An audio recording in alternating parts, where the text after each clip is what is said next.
Hay naku, dumating ka na pero hindi mo man lang kami pinansin porke nakapag-asawa ka na ng ibang lahi. OMG, kaibigan mo kami ha, hindi kami ibang tao. Dati walang-wala ka pa, tapos nandito ka, tapos ngayon nakapag-asawa ka na, nag-iba ka na. Anong mayroon? Grabe ha, ganun kadali magbago ang tao.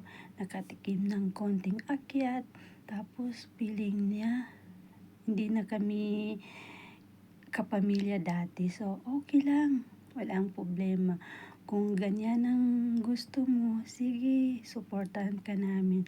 Pero wag mong kalimutan ha, galing ka rin dito.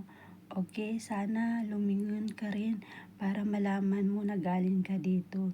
Sige lang, wala kayong magawa kasi ganyan lang paniniwala mo eh. Pero isipin mo rin ha, mayroon ka rin kaibigan na nag-aalala sa'yo, okay?